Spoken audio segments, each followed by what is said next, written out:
I want to share about my spiritual awakening, or Kundalini awakening experience. So since I had my Aya journey about almost 2 years ago now, experienced a lot of purging and healing, as I mentioned in my last video, but I wanted to kind of highlight some of the specifics of what happened, and I feel like I'm at a more grounded place now to discuss these things. I've been doing a kind of therapy called EMDR, or eye movement and desensitization and reprocessing.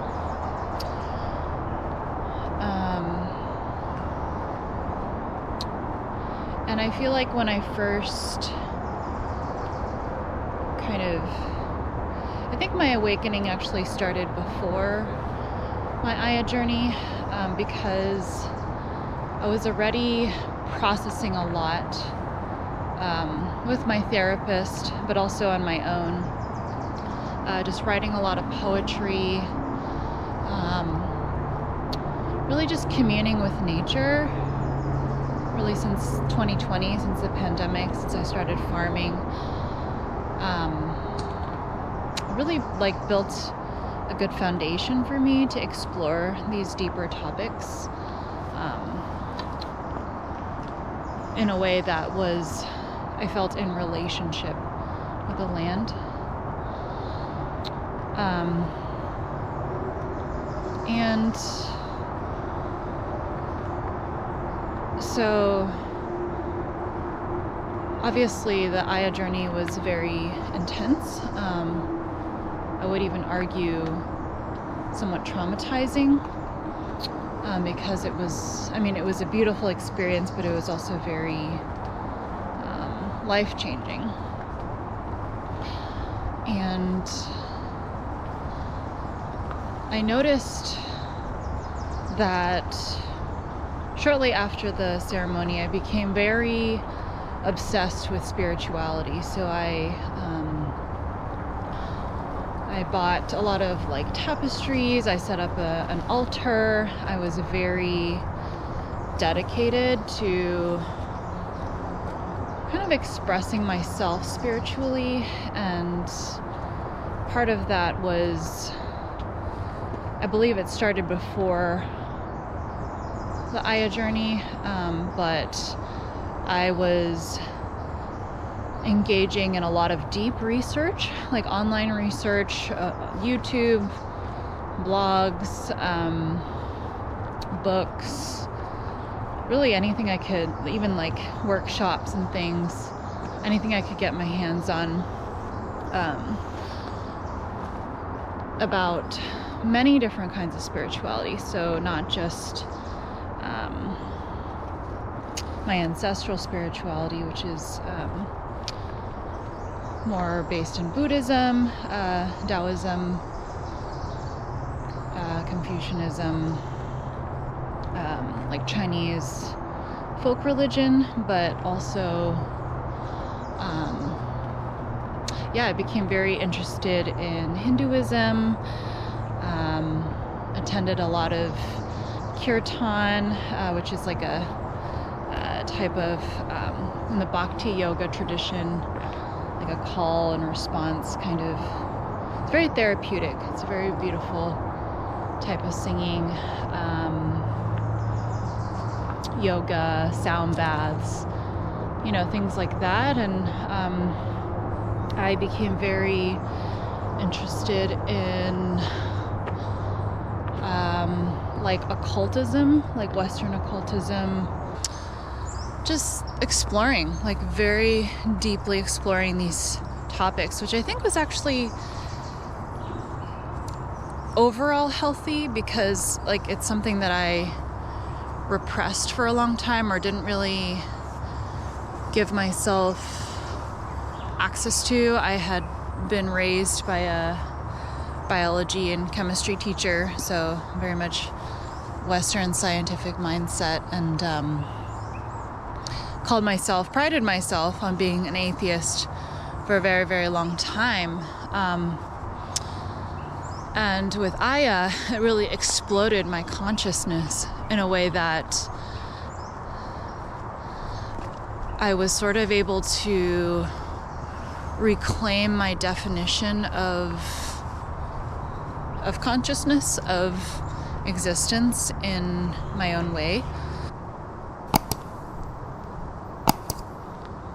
It's a pretty nice day. There was definitely a period of spiritual narcissism, which was scary to me as somebody who's experienced narcissistic abuse. Like, I really felt that I was like becoming like my abuser and just not being myself, and I wanted out of that, and but my ego was very wounded still, and so there were a lot of attachments to whether they were like material things, like my altar decorations, certain prayers, sort of even the process of giving offerings. There was, just kind of a lot of delusional thinking. So, for example, there were a lot of synchronicities when pretty much after I left my Aya ceremony. There were just certain things that I think my spirit was gravitating towards. Like, the obvious things are like angel numbers, but also kind of like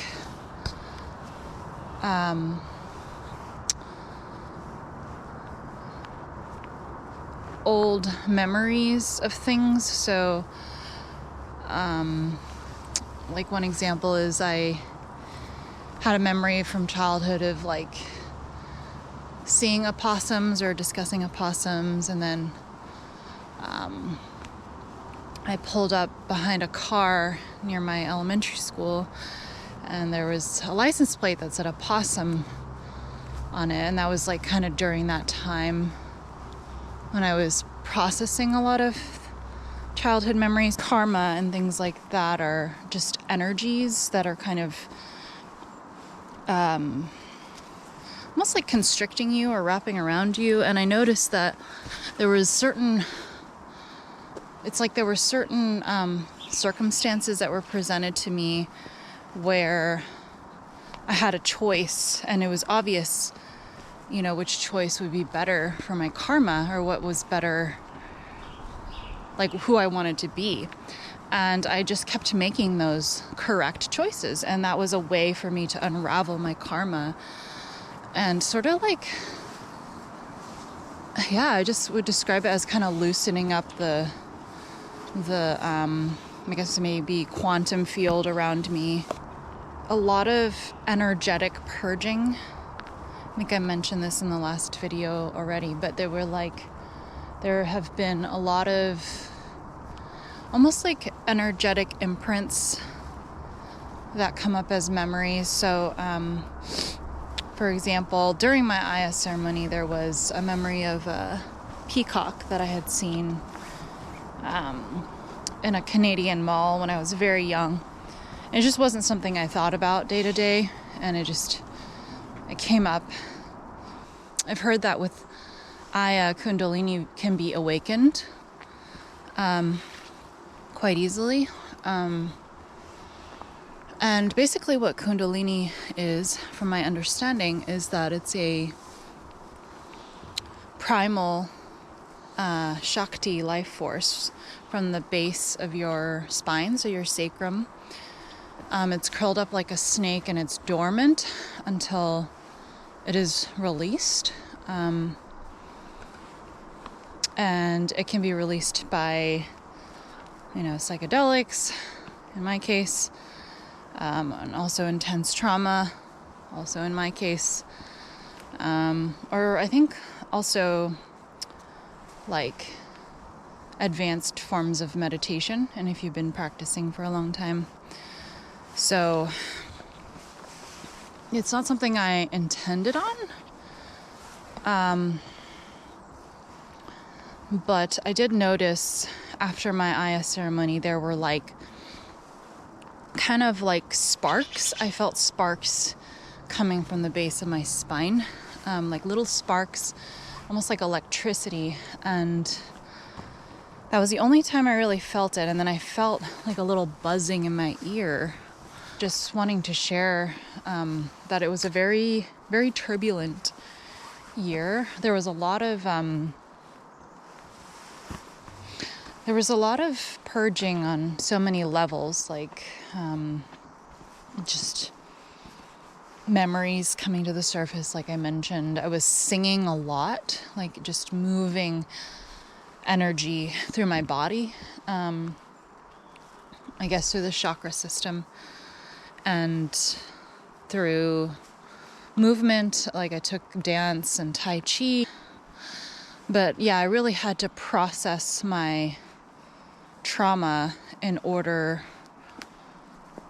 for the Kundalini to calm down. And so what I've learned is Kundalini is actually an energy of healing and life force. It is our life force, and when it's awakened, it clears out anything that's sort of blocking its way, including trauma.